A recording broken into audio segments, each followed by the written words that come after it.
Welcome. This is Radio Pras.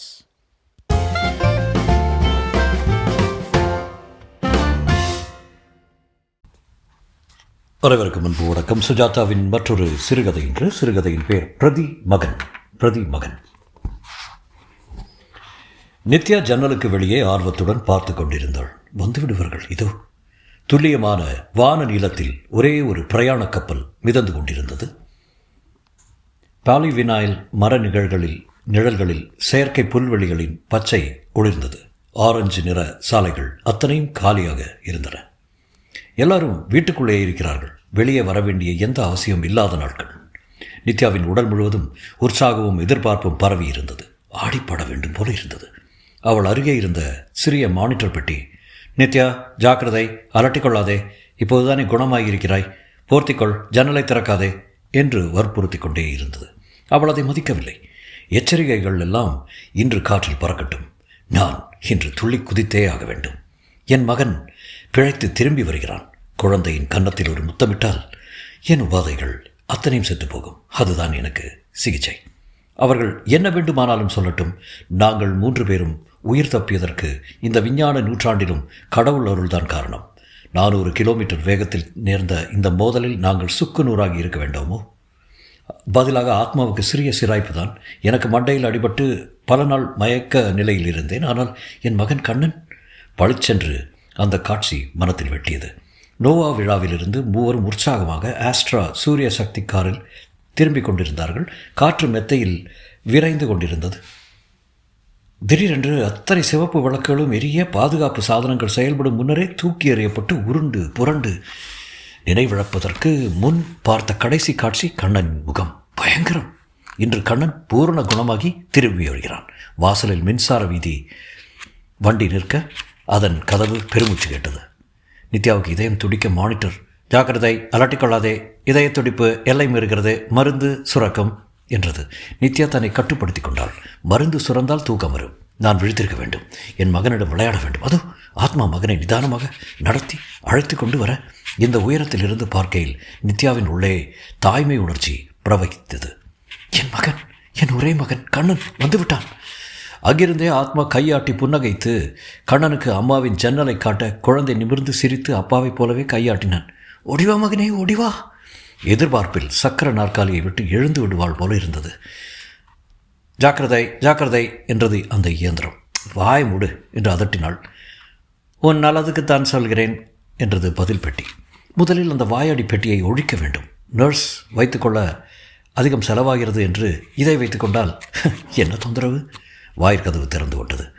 அம்மா, அவள் மகன் நடந்து வந்தான். ஓடிவா அம்மாடும், ஓடிவா கண்ணா. கண்ணன் மெதுவாக நடந்து வந்தான். பாவம், குழந்தைக்கு அசதியாக இருக்க வேண்டும். அவள் கன்னத்தில் ஒரு முத்தத்தை ஒத்திவிட்டு எப்படி இருக்காய் என்றான். நித்யா தன் பாசத்தை கட்டுப்படுத்த இயலாமல் மகனை மார்போடு அணைத்துக் கொண்டு இருக்கினாள். மெல்ல தப்பித்து முழுசாக வந்திருக்கா, அன்பாலே கொன்று விடாதே என்று சிரித்தான் ஆத்மா. கண்ணன் ஓரத்தில் போய் சமத்தாக நின்றான். வருகிற 15க்கு 8 வயது முடிகிறது. அப்பாவை அப்படியே ஆச்சு. எப்படி இருக்கிற கண்ணா? எல்லாம் சரியாயிடுச்சும்மா. முகத்தில் தழும்பு எதுவும் இல்லை, நல்ல வேலை. ஆத்மா, சிகிச்சை சாகசம். 21ஆம் நூற்றாண்டுன்னா சும்மாவா? டாக்டர் குணா பரம கெட்டிக்காரர். இவன் பிழைத்து வந்தது நவீன மருத்துவத்தின் மிகப்பெரிய சாதனை. கண்ணா, என்ன பாரு, பேசு கண்ணா. உன் குரலை கேட்டு எத்தனை நாளாயிடுச்சு. என்ன பேசணும்? அம்மா அம்மான்னு கூப்பிடு. அம்மா, மறுபடி சொல்லு. அம்மா, மறுபடி அலுப்பா இருக்கு. அப்போது தூங்க போடா கண்ணு, அப்புறம் பேசலாம். தூக்கமா? ஆத்மா, கண்ணா, உன் அறையை காட்டுறேன். நித்யா, நீ எழுந்திருக்காது, குழந்தை சற்று தூங்கட்டும். கண்ணனை கையை பிடித்து அழைத்து சென்று அறையில் விட்டுவிட்டு ஆத்மா திரும்பினான். என்ன சந்தோஷம்தானே நித்யா? சந்தோஷம்தான், ஆனா என்று நிறுத்தினாள். என்ன? குழந்தை கொஞ்சம் மாறி போயிருக்கான்.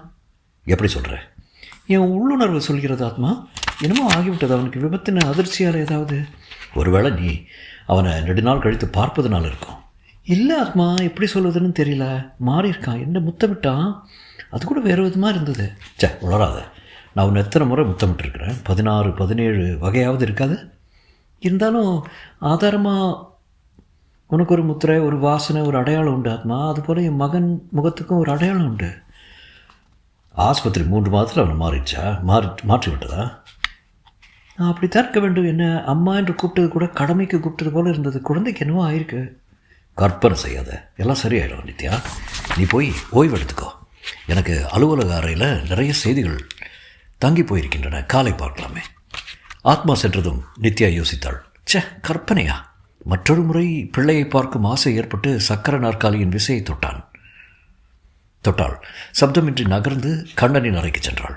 கதவை தட்ட வேண்டாம், குழந்தை அலுப்பில் தூங்குவான். ஜன்னலுக்கு சென்று எட்டி பார்த்தாள். திடுக்கிட்டாள். கண்ணன் கை கட்டி கொண்டு நின்று கொண்டிருந்தான். எந்தவித சலனமும் இல்லாமல் அச்சடித்தார் போல அந்த இடத்தில் உரைய வைத்தார் போல நின்று கொண்டிருந்தான். பக்கத்தில் விளையாட்டு சாமான்களை தொடவில்லை. அறையில் எதையும் கலைக்கவில்லை. முன்பெல்லாம் என்ன ரகளை செய்வான்? ஏன் நின்று கொண்டே இருக்கிறான்? கால் வலிக்காதா? கதவை திறந்து கண்ணா என்றாள். மெல்ல திரும்பினான். தூங்கலையா? இல்லை. கால் வலிக்கலையா? இல்லை. படுத்து தூங்கு கண்ணா. தூங்க வேண்டாம். தூங்கணும் கண்ணா, தூங்கினா தான் தெம்பு வரும். எனக்கு வேண்டாம். அப்புறம் தூங்குறாயா? சாப்பிட்டியா? சாப்பிடல. பசிக்கல? பசி? கடைசி என்ன சாப்பிட்ட கண்ணா? இல்லை, சாப்பிடல, ஒன்றும் சாப்பிடல. நித்யா சற்று கலவரத்துடன் ஆத்மாவை ரேடியோவில் அழைத்தாள். ஆத்மா, கொஞ்சம் வாய. குழந்தை என்னவோ பேசுகிறான். பசி போலும் ஒன்றுமே சாப்பிடலையாம். ஆத்மா சற்று அவசரமாக வந்தான். என்ன நித்யா? பசிக்கலையான்னு கேட்டால் புரியாமல் விழிக்கிறான். ஒன்றுமே சாப்பிடலையாமே. பார் நித்யா, உன்னிடம் ஒன்று சொல்லணும். கண்ணை பிழைத்துட்டான், உடம்பு சரியாயிடுச்சு. இருந்தும் இந்த விபத்தின் அதிர்ச்சி அவன் மனத்தில் மூளையில் ஏற்படுத்தி இருக்கக்கூடிய பாதிப்புகளை பற்றி எதுவும் உத்தரவாகமாக சொல்ல முடியாது என்றார் குணா. ஆரம்ப காலத்தில் சில வினோத நடவடிக்கைகள் இருக்கலாம், அதை பற்றி நாம் கவலைப்படக்கூடாது. போக போக சரியாயிடும். அதில் ஆத்மா, ஒரு குழந்தை சாப்பிடாமல் இருக்குமா? சாப்பிட்ருக்கான். அதை நீ கேட்குற போது சரியாக சொல்ல தெரியல. குழந்தையை தொணக்காது. நீ இவ்வளோ பெரிய விபத்தில் அவன் தப்பித்து நடமாடுவதே பெரிய காரியம். நித்யா திருப்தி அடையாமல், அது கூட சரிதான் கண்ணா, மன்னிச்சுக்கோ, நான் அவனை தொந்தரவு செய்துச்சேன். சமத்தா தூங்குடா என்றான். தூக்கம் என்றான் கண்ணா. நீ போ நித்யா, மாலை பார்க்கலாம். அவனுக்குரிய மாத்திரை மருந்துகள் எல்லாம் கொடுத்தாகிவிட்டது. நித்யா தன் அறைக்கு சென்றாள். இருப்பு கொள்ளவில்லை. குழந்தை பசியோடு இருக்கிறான் என்கிற ஆதங்கம் இருந்தது. நாளை டாக்டர் குணாவுக்கு செய்தி சொல்லிவிட வேண்டும். என்னவோ பிரமை பிடித்தார் போல் ஒரே திசையில் பார்த்து கொண்டு நிற்கிறான். சாப்பிடவில்லை. ராத்திரி சாப்பிடுவான். இப்போது தானே ஆஸ்பத்திரி வாசம் முடிந்து வந்திருக்கிறான். எத்தனை மருந்து மாயங்கள் குடித்திருப்பான். பசியே இருக்காது. ராத்திரி குழந்தை நிம்மதியாக தூங்கட்டும், காலை பார்த்து கொள்ளலாம். அவனை கண்ணுக்கு கண்ணாக பார்த்து கொள்ள வேண்டியது தான் இப்போது என் கடமை. அன்று இரவு 3 மணிக்கு நித்யா புரியாத ஒரு சொப்னத்திலிருந்து எழுந்து விட்டாள். ஒரு நிமிஷம் இங்கே இருக்கிறோம் என்ற நிலையில் ஒருவித சந்தோஷம் கூட இருந்தது. கண்ணன் திரும்பிவிட்ட சந்தோஷம். மகன் உறங்குகிறான் என்று ஒரு முறை பார்த்து விடலாம் என்று சக்கர வண்டியில் அமர்ந்து அதை செலுத்தி மகன் அறைக்கு சென்று கதவை திறந்து பார்த்தாள். அதிர்ந்தாள். கண்ணன் மாலை பார்த்தது போலவே ஒரே திசையில் பார்த்து கொண்டு நின்று கொண்டிருந்தான். நிற்கும் பாணியில் ஏதோ ஒரு பெரிய மனுஷத்தனமும் நிற்பதுதான் என் விதி என்கிற போல ஒரு விரக்தியும் தெரிந்தது. ஏன் இன்னும் உட்காரவில்லை அவன்? அவன் மனசு எப்படி பாதிக்கப்பட்டிருக்கும்? நித்யாவுக்கு முதலாக தன் மகனிடம் சற்று பயமாக இருந்தது. கண்ணா கண்ணா என்று சன்னமாக கூப்பிட்டு பார்த்தாள்.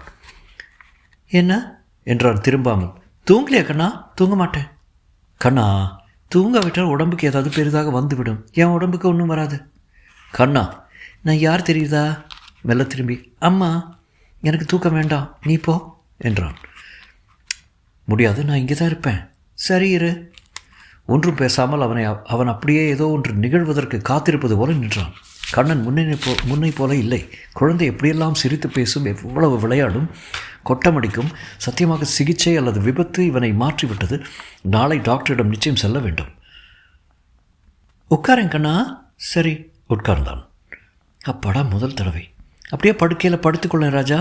சரி, படுத்தான். எங்கே கண்ணை முடிக்க பார்க்கலாம்? அவன் கண்ணிமைகள் மூடின. சற்று நேரம் அப்பழுக்கற்ற அவன் வதனத்தை பார்த்துவிட்டு விளக்கை அணைத்துவிட்டு மெல்ல விலகினாள். காலை 10 மணிக்குள் குழந்தையிடம் 100 மாறுதல்களை உணர்ந்தாள். அழுகை என்பதே இல்லை. எவ்வளவு பிடிவாதம் பிடிப்பான்! மருந்துக்கு கூட பிடிவாதிக்காமல் சுத்தமாக உடை அணிந்து கொள்கிறான். தானே எல்லாம் செய்து கொள்கிறான். டாக்டர் குணா வந்து, நித்யா, உன் மகன் எப்படி இருக்கான் என்றார். நிறைய மாறுதல் டாக்டர். அப்படியா? என்னன்னு சொல்லு, எல்லாவற்றையும் சரி பண்ணிடலாம். 3 மணி நேரம் நின்றால் ஒரு குழந்தைக்கு கால் வலிக்காதா? உட்காருன்னு சொன்னால் உட்காடுறான். சாப்பிடவே இல்லை. அடம் பிடிக்கிறது, பிடிவாதம் எல்லாம் காணாமல் போயிடுச்சு. என்னவோ பெரிய மனுஷன் மாதிரி தானாகவே தலைவாரி கொள்கிறான். அவ்வளவுதானே, எல்லாவற்றையும் சரி பண்ணிடலாம். ஆத்மா, கூடவா, பாயில் பரிசோதித்து பார்க்கலாம். நித்யா, நீ இங்கே இரு, உனக்கு உடம்பு சரியில்லை, அதிகம் சிரமப்படுத்தி கொள்ளக்கூடாது. ஆத்மாவும் குணாவும் கண்ணனின் அறைக்குள் சென்று தாளிட்டு கொண்டார்கள். என்னவோ செய்யட்டும், என் மகன் குணமானால் சரி. டாக்டருக்கு ஏதாவது பருக தர வேண்டும் என்று சமையல் அறைக்கு சென்று பொத்தானைக்கு தொட்டாள். திரையில் ஒரு பட்டியல் தெரிந்தது. 3 கோப்பை சிட்ரோ 3வது எண் பட்டியலில் என்றாள். எப்போது வேண்டும்? டாக்டரே கேட்டுவிடலாம். பரிசோதனைக்கு நேரமாகுமா என்ன? சமையல் அறையில் இருந்து தொடர்பு பட்டனை வரிசைகளில் கண்ணனின் அறையின் எண்ணை தொட்டால் அந்த அறையில் அவர்கள் பேசிக் கொண்டிருந்தது இங்கே கேட்டது. எனக்கு இதெல்லாம் முன்பே சொல்ல வேண்டாமா?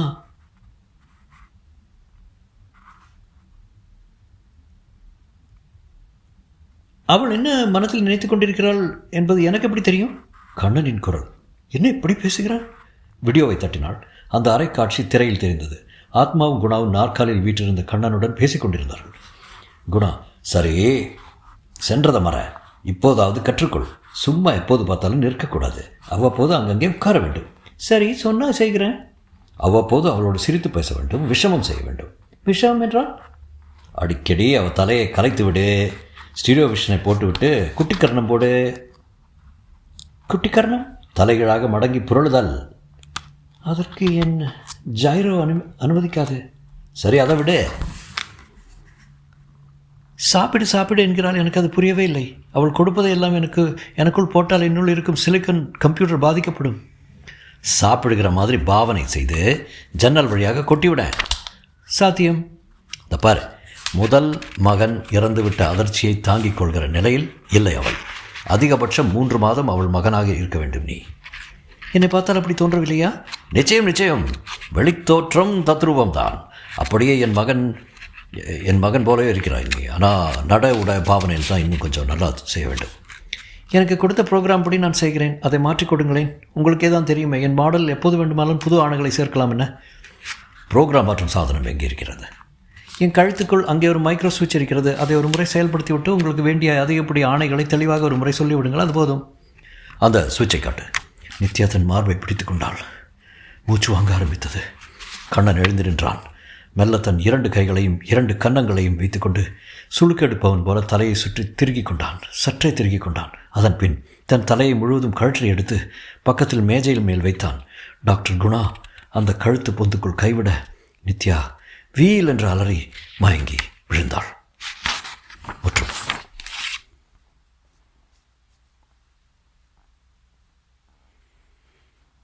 அப்போது அது ஒரு சுஜாதா கதை. பிடிச்சதான்னு தெரில. Of course science fiction story. Fun as usual. Sujatha தலைவர். மீண்டும் சந்திக்கும் வரை வணக்கம் கூறி விடைபெறுகிறேன்.